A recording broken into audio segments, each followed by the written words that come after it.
This episode of Talking with Tech is brought to you by Smartbox, makers of Grid 3 and Grid for iPad, a complete symbol and text AAC solution. And by Twiddle, the safe sensory therapy tool that can reduce stress and stimulate brain function in children with autism and sensory-seeking behaviors.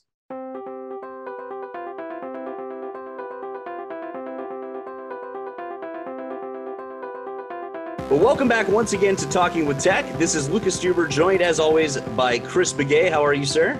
Fantastic. And of course by Rachel Madel. How are you? I'm doing really good.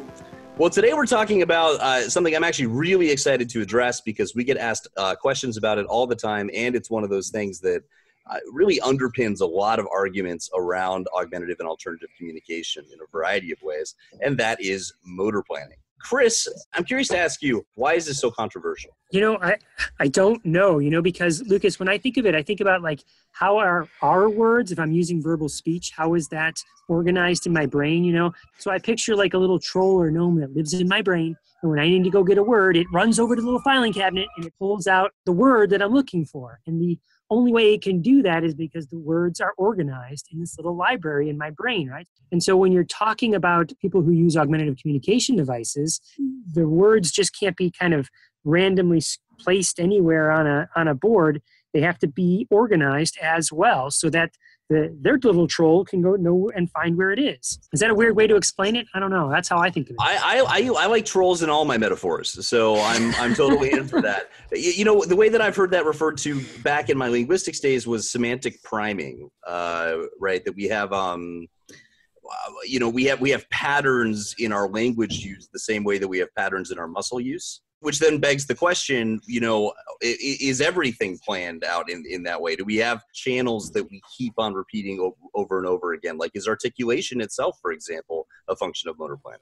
I think so. In fact, we're going to hear this a little bit later when we talk to Chris in the interview, but we use that exact sort of analogy that motor planning for someone who's a communication device is very similar to motor planning of how I use my articulators, Well, and the only thing I could think of that would be different about those is that if you have a poor motor plan for articulation, you might still be speaking, but it's going to be less intelligible, right? I mean, that's the nature of articulation therapy.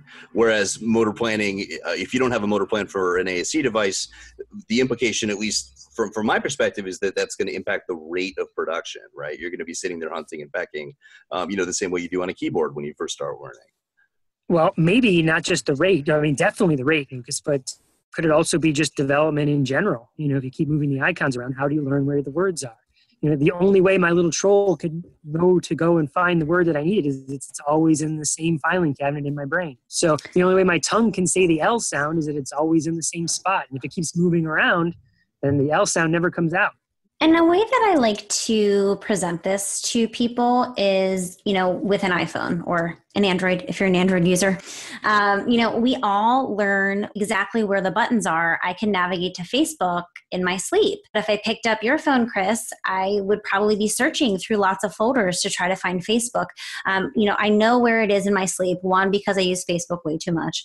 Two, because I've learned where the motor plan is. I know that motor plan because of so much repetition and practice. So I think it's important, when you're describing this concept to teachers and paraprofessionals, I always use that example because everyone has a phone and everyone knows how to navigate, to their favorite apps in their sleep.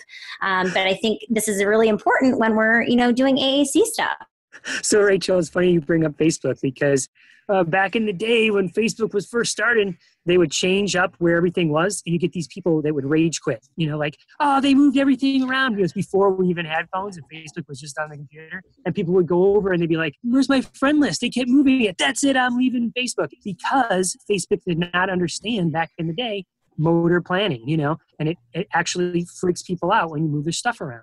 Yep. That's happening right now with a website that I use that I probably shouldn't admit that I use, called Reddit, where they're going through a big redesign, and it is causing riots. I've never seen people so angry. But you're absolutely right. It's about this expectation of where things are supposed to be from a motor standpoint. And since I like to use big words, another term for this is oral somatosensory awareness, right? Which is just basically knowing where your tongue and lips are at all times. So when we talk about AAC, we're also talking about somatosensory awareness. And I'll tell you from all the modeling that I do, I have different starting postures with my hands depending on which app I'm using. right? And I'm sure they're nowhere near as reinforced as the students that use the same app every single day. I mean, I've seen people that can play lamp like a piano, and I'm still sitting there trying to figure out where the word B is. Yeah, I think you see that, Lucas, that some of the most proficient users of AAC devices can use it without looking at the overlay. Yep, absolutely. Because it's all motor planning. So how do we take this idea of motor planning and actually use it in our practice and consider it? And I think the biggest time is when you're doing assessment, figuring out, what type of system. And the nice thing is a lot of these systems now understand the importance of motor planning and then support it with their system and their app. But what I like to do is really consider the long-term user, right? So when I'm assessing a child, they might only be using, single words or sometimes not even that. So we have this idea that, we're only using a few words. Let's just have a grid system that has, 8 buttons, for example. And the problem with that is inevitably children's vocabulary will grow, with time and development and teaching. And what happens when all of a sudden we have to double the grid size and then triple the grid size? Every time we lose all of those motor plans. So something that I'm really passionate about with the kids that I see for an assessment is, yes, I think we should start developmentally at an appropriate level for vocabulary. And, that doesn't mean giving a child, 77 buttons or 77, vocabulary items, although some would argue with me against that. It's another conversation, but I think that it's important to think long-term so that you're not constantly every year or 2 years being like, oh, well, we ran out of space. Let's just increase. Instead you can, a lot of the apps have masking and you can mask the vocabulary items. Right. That's exactly what I was thinking. I mean, that's the philosophy behind, say, speak for yourself, where you're able to keep the same grid size, but hide the vocabulary until the user is developmentally ready for it. Exactly.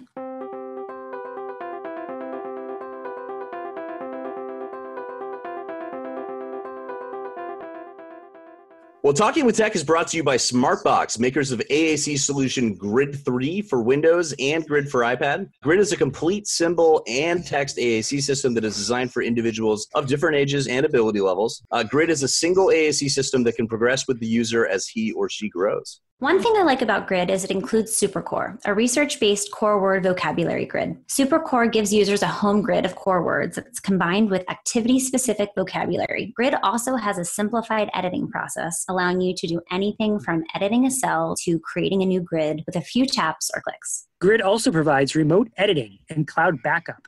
With a Smartbox account, you can auto-sync content between Grid 3 and Grid for iPad. This allows anyone with a Windows computer and a free trial of Grid 3 to edit grid sets from anywhere, and the changes appear instantly in Grid for iPad. Your content is stored in the cloud and backed up, so you won't lose content if you lose your device. So right now, you can try Grid for free. Visit ThinkSmartbox.com for a free 30 or 60-day trial for either Grid 3 or Grid for iPad. This will allow you to evaluate the features of Grid, including simplified editing, remote syncing, let you decide if Grid is the right solution for you or your client. Again, visit ThinkSmartbox.com for that free trial. We hope you do.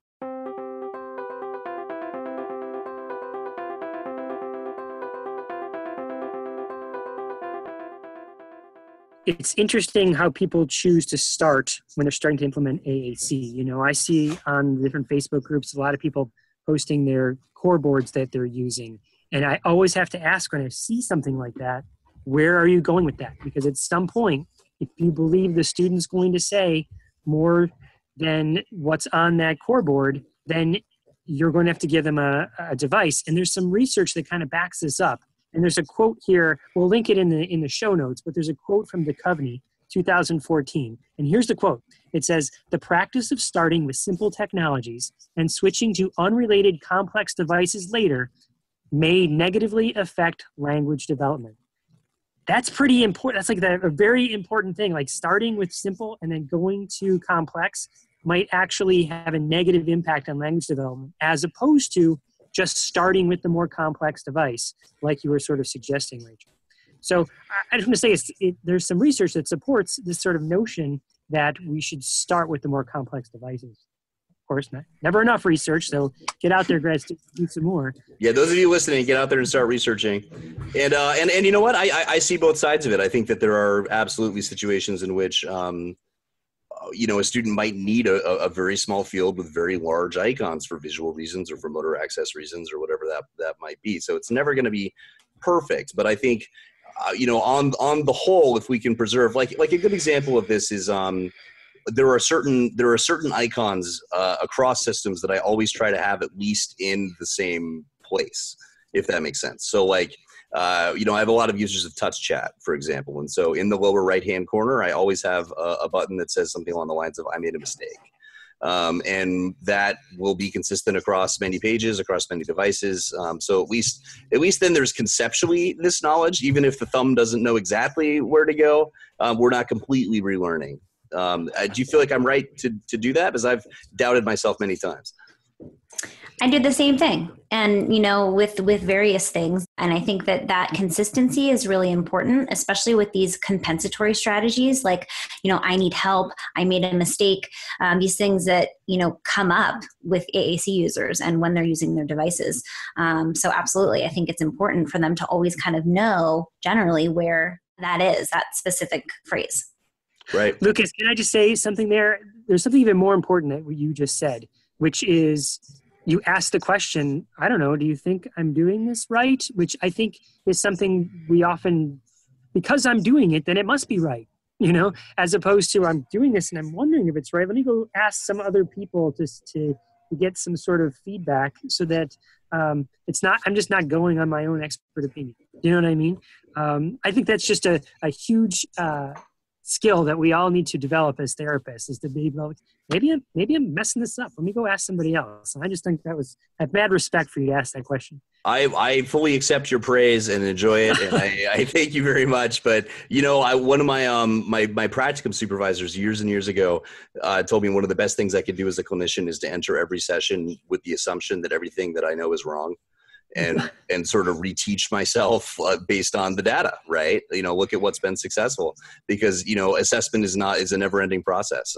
So thank you for saying that. I wish I could take credit for that sentiment, but I think that it's something that all of us should be doing is asking. And fortunately, I have access to experts right here on this podcast that can give me feedback. And you know what? Those of you listening, you absolutely do too. Please come join us at Facebook. We love to answer questions, and we love to admit it when we're wrong. Hey, Lucas, I want to jump in and say something else too. You said sometimes there's times where you might start with like 4 large icons and then build out from there. And I think there's 2 different ways to do that, right? Let's say you start with 4 words and you have these large icons. One concept would be to then, as the student grows language, the icons get smaller, and then you can put more icons on that same visual display, the same screen size, if you will, right? But that is often changing the location of where the icons are. So you're changing the motor plan, right? Which would be a kind of going against what we've been talking about here today. The other way to think about it is you start with those 4 icons, and then picture like a frame around the outside. You're going to add words around the outside so that you're growing the display. You're going along I don't want to say fringe, the edge, adding more words along the edge. And that way the words would be kept consistently in the same space. There's more things to consider there, but I think it's an important consideration when you're trying to figure out, okay, which direction am I going, right? I listen to that podcast and they say, okay, just know where you're going. Well, those are 2 considerations you could have. Are you shrinking or are you growing? Right. That's a very good point. And we're really also so far only addressing direct select, right? So what about that user that's used to having to hit the switch 7 times to get to the desired message, right? And all of a sudden that changes. I mean, that's a whole different kind of motor planning. What about the eye gaze user who's, has a specific motion grammar, which is tiring? If you haven't sat in front of an eye gaze device and tried to communicate for 5 minutes, I encourage you to do so, because you're ready for a nap afterwards. I am so impressed by the stamina of those users. So, these are all important things to think about. Now, of course, they're not the only things to think about, right? There's no reason why we need to exclude best practices in one area in favor of another.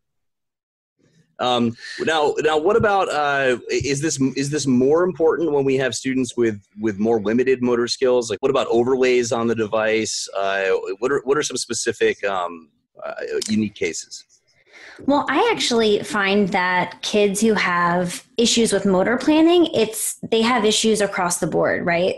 Which is partially sometimes why they're not able to communicate verbally, which is even more of a reason to make sure we're supporting motor planning and AAC use. Specifics for kids who are having motor planning issues, sometimes they have fine motor challenges. So I think it all kind of ties in together. So, one good solution is having a key guard or a touch guide, or there's a lot of technology now that allows for help with kids who are having fine motor issues. It's not as severe as they can't do direct select, but it just helps increase their accuracy and decreases frustration. All right. Well, we've said a lot about motor planning here. There's a lot more to say, and I would like to hand it over to one of the experts, Chris Klein, who's actually somebody that I've learned a lot about this from before in the past. So I'm excited to have him on.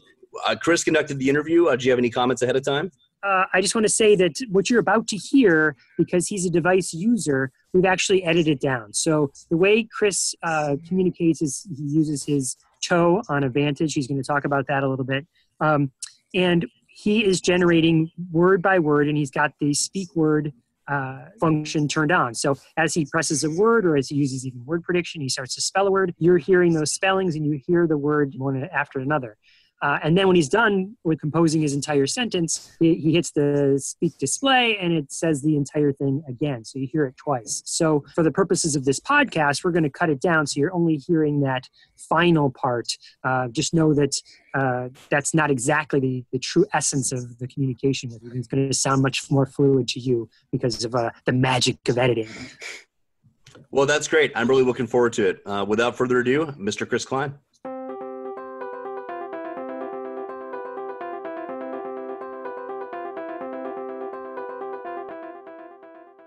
Lucas, I hear we have a new sponsor this week. I'm a big fan of toys. I'm a big fan of sensory tools, and I'm a big fan of really creative ideas. So I was at a conference a little while ago, and I ran into this company called Twiddle, Twiddle.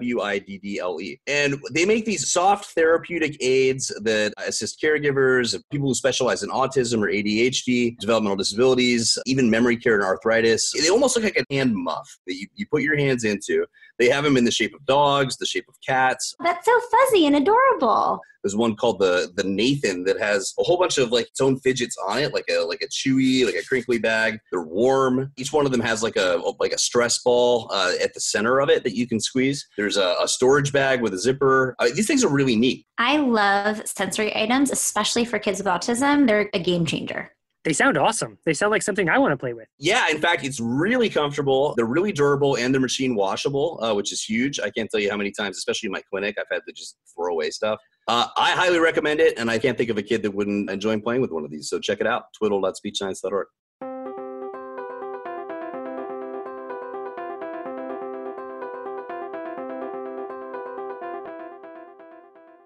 Well, welcome to Talking with Tech, and today I am visiting with Chris Klein. Chris, can you tell us a little bit about yourself, who you are and what you do?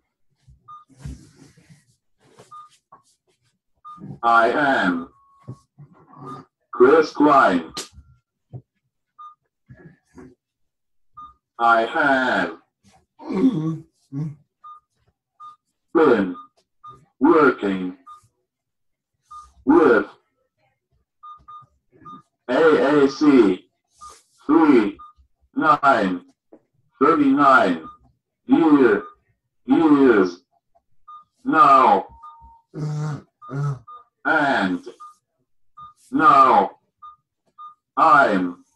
I'm helping educate people about AAC, which we will get into later. I am Chris Klein. I have been working with AAC 39 years now, and now I'm helping educate people about AAC, which we will get into later. So, Chris, for those who don't know you, can you describe what you use and how you access it? I'm using a Pathfinder, which is a min-speed device. I'm using direct selection with my big left toe. And you are generating things off the top of your head, right? Yes, I am. Words are just popping into my head, and my Pathfinder is like playing the piano or just like you talking. Can you describe that a little bit more? What do you mean by that, playing the piano? I don't have to think about where anything is. I'm just letting words pop into my head, and I have a natural motor plan to say those words. Okay, so let me just break this down for a second, Chris. I think what you're talking about with the words popping into your head, I think we call this spontaneous novel utterance generation in biz, right? Yes. So I think this is the goal for so many people like me who are working with young children, so many parents, so many speech therapists. So what do you attribute that? I mean, I guess that's happening in your brain all the time, right? But now you're expressing it some way. How do we help people get there? How did you learn to do that? I believe that should be let go of families, parents, speech-language pathologists, and educators, but I don't believe that is the goal. For the most part, I would say the goals are set way too low for somebody that is starting out with an AAC device. It's either about meeting the educational standards or saying needs and wants. It isn't about learning language and becoming proficient with using language. I know I get frustrated hearing this statement. Yes, not everybody will be a Chris Klein, but everybody can learn language and be proficient with what they have in front of them. And just to add to that, I believe first it starts by believing they can learn language and then giving them access to everyday language, which probably gets us to the next question. Yeah, I think so. So first, I just want to say, Chris, I think that what you said is so true because when I coach other people, I find that, just today I was talking to a teacher and she's like, yeah, I don't know if he'll ever use that thing. And I'm like, no, you're the one who has to, if you don't believe he's going to do it, then he's not going to do it. So, okay, let's get into the next question, which is you did a talk at ATIA, which is the Assistive Technology Industry Association conference back in 2018. And it was called the External Lexicon, right? So can you explain what you mean by the external lexicon and what does that mean for people who use speech generating devices? And then, what does that mean for people who teach other people how to use it? The external lexicon is whatever AAC device they are using in front of them. If you think about it, we all have an internal lexicon in our heads, and for those of us who can communicate, words are just popping into our heads, and we have a natural motor plan to say that word.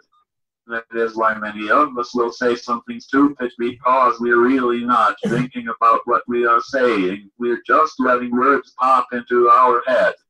So, I believe this is happening with people who use AAC. Words are still popping into their head, but now they have another external lexicon to navigate to find that word. If the search task takes too long, I believe they're losing their train of thought, and the sentence they had coming becomes shorter, and even sometimes incomplete. This is why I'm a big advocate of one, core vocabulary on a device, and secondly having a motor plan to access that vocabulary. I have to say, I was blessed to start on the Handyhorse 110. It had core vocabulary on it, but it had the motor plan to say those words. So, once I had learned the device, I didn't have to think about where anything is. I just let words pop into my head. I believe that is so important to take into account when we think about AAC. The AAC device has to give access to everyday vocabulary, but also give that person a natural motor plan to access that vocabulary. Otherwise, the search task is going to limit them in their development. Yes, I know that's a controversial statement, but I believe I'm onto something. So, Chris, can I jump in here? Yes. So you said you used a different device before you used the Vantage. Is that right? Yes. And that device didn't have quite the number of words as the Vantage does. Is that right? Yes. So if you could go back in time, do you wish you had the Vantage earlier, or are you happy you started with a vocabulary that was less? Which do you advocate for kids now that are Well, like I said, I was lucky to start on the handy was 110 because it was like this one and gave me access to everyday words. Sure, I would have loved to have my Pathfinder all the way through my life, but I'm old, so I had the best device back then. However, I am going to say always start people with the biggest vocabulary. Okay, so that, I think you said, I know that's a controversial statement before, but I think what you just said is another controversial statement because I think people, think, oh, that's too many words, and that it's too visually overwhelming. Why would you want to advocate for the largest vocabulary? I get that, but it's important to establish that motor memory, which is another controversial statement, but without that I don't believe you can learn language in the way others do. Chris, I don't understand why it's so controversial to people, because when I had to learn the word drink, when I was a little baby and I was in my diaper and I'm walking around with my bottle and I say the word drink, my tongue is moving in a certain way, right? I'm saying the D sound and then the R sound, and I probably messed it up with a W, but then Right. And so this is just another form of motor planning that. Right. And when you were learning the word drink, you're finding it on your device and you're pushing this button plus this button equals saying the word drink. It's the same analogy, right? Or right, to me it's the exact same thing, however. You bring them up to anybody else, and I think they'll argue. Yeah, but I don't know why. Some people say, okay, that motor planning is just a thing that helps people get faster, but it's not necessarily helping them learn the language. Like, it's not that. Is it important for learning language, or is it just important to be faster at saying language you already know? Motor planning and motor memory is definitely a rate enhancement tool. There is no argument about that, but I believe it is necessary to learn language. I don't believe people think about that in the field of AAC because we are so focused on every other thing beside this. If you think about how a child develops language who is able to speak, they have a natural motor plan to say the word. That is so important when they are developing language. Like I said, a person using AAC has to navigate through an external lexicon, so if the word isn't quickly accessible with the motor plan, it slows the development of language.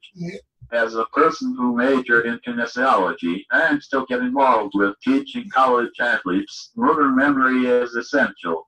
The best athletes aren't thinking about what they have to do, they are just doing it. I believe it's the same for communication. You aren't thinking about what you are doing, you are just communicating. I don't know if there are any studies out there, but I believe it's something we need to look into so that we can develop devices that takes everything into account. And let's take your example. When you said drink, what did your mom or dad do? But no, they gave me a drink, right? I said drink. Right, so isn't that learning?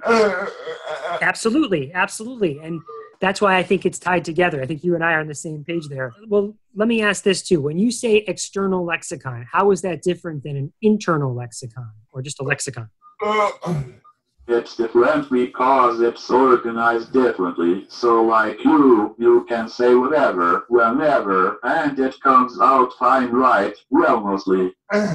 So the external lexicon, what you mean by that, if I think I understand, is you can't just have a bunch of random words kind of puked up on a page. Right. They have to be organized in some way. So you can, okay, what does that mean for assessment, because what I see lots of times when people are doing assessments is they'll say, all right, we have the student or the person, and we're going to put system 1 with them for like 2 weeks, and then we're going to take that system away, and then we're going to get another system for 2 weeks, and we're going to take that system away, and then we'll give them a third system for 2 weeks.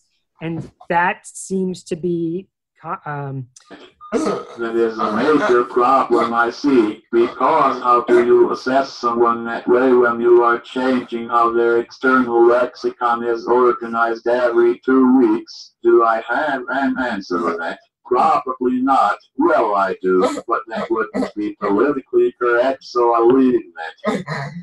I'm curious what it is, because I know what I've been advocating for, and I'd be curious to see if you share the same idea, which is the committee that is doing the assessment works together to look at the features the student needs, and then picks a system. Like, just pick something and go with it, and don't change it. Just pick something, make a good decision. Are you saying because it's the system you prefer? That's the idea I would say to go with. But then you have other arguments that are going to come your way that you haven't tried everything, which I don't think whoever that is, whether it's insurance or other device businesses, should matter. Yeah, I know what you mean. Here's what I think where the bad science comes in, Chris, is that if you picked 3 things to try, and you're going to try each one for 2 weeks, I think, 1, why did you pick 2 weeks? That seems arbitrary. It should be like a month. Or why did you pick a month? That is also arbitrary. If you made some sort of logical choice to choose which of those 3 you tried first, that would be the same logic to say, let's just try that one for an extended period. Right.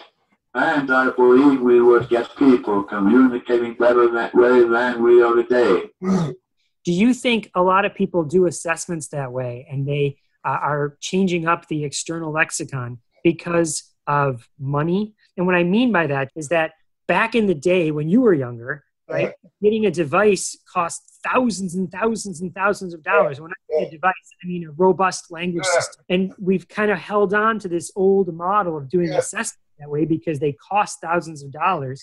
But now it's like you can get a robust language system for under $1,000.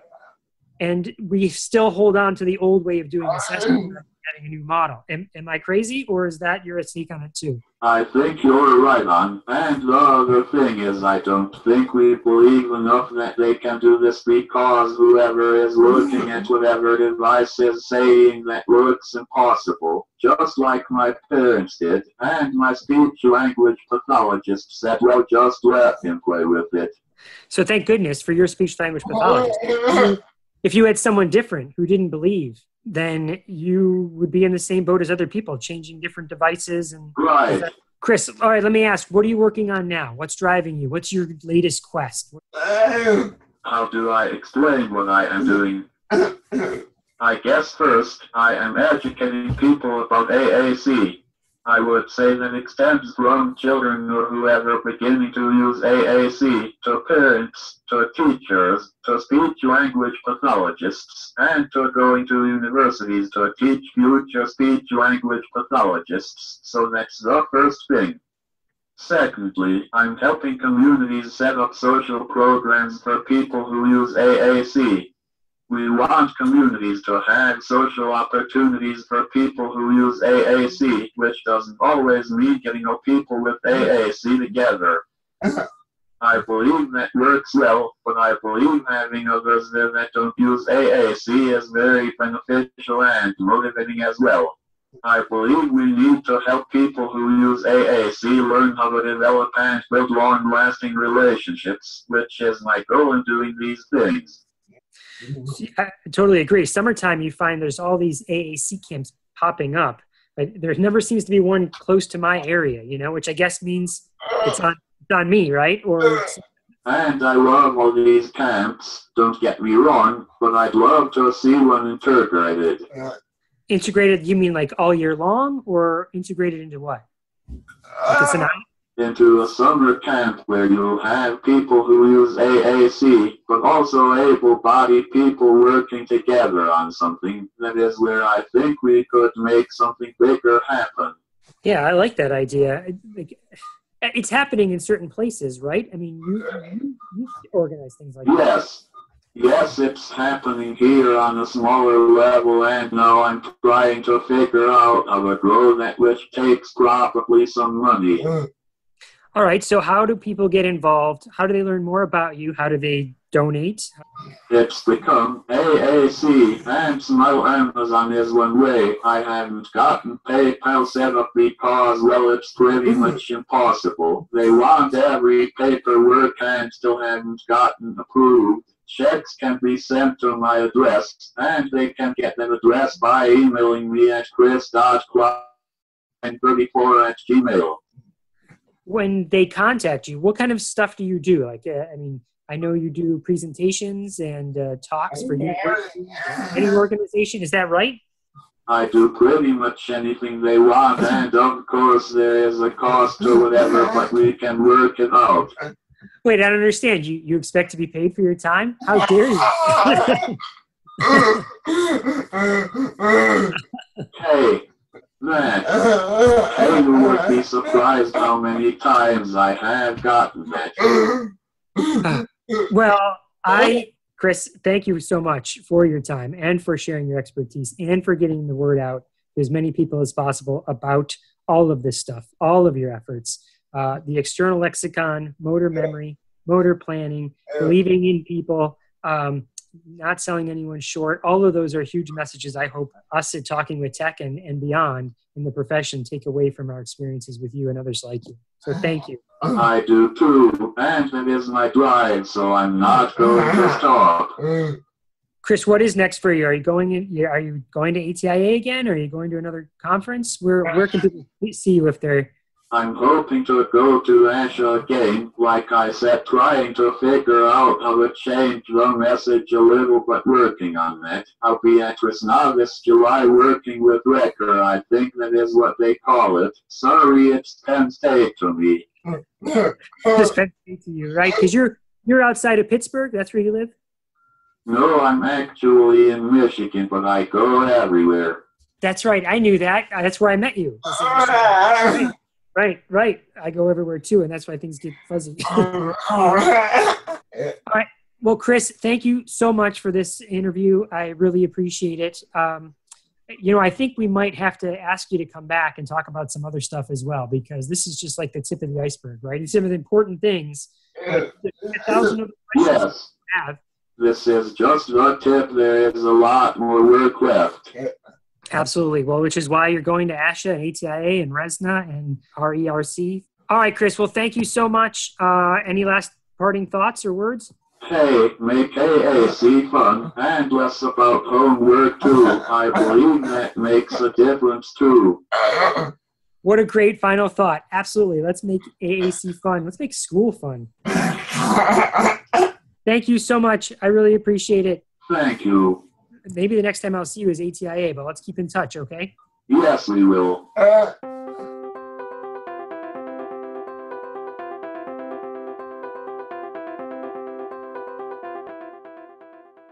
right. Well, I got to tell you that was a very enriching interview for me as somebody who hasn't always understood the importance of motor planning and has learned a lot from Chris in the past. I'm just thrilled to have had him on, and I'm really grateful for his time. So as usual, we'd love to hear your feedback in a variety of different ways. If you haven't joined our Facebook group, you can find us at Talking with Tech. Just search it. We have a page, but we also have an amazing group full of SLPs who are just adding to the conversation, which is just really exciting. So please find us on Facebook and let us know what you think. There's also a really, really big, I think the biggest giveaway we've ever done right now is going on in the Facebook group.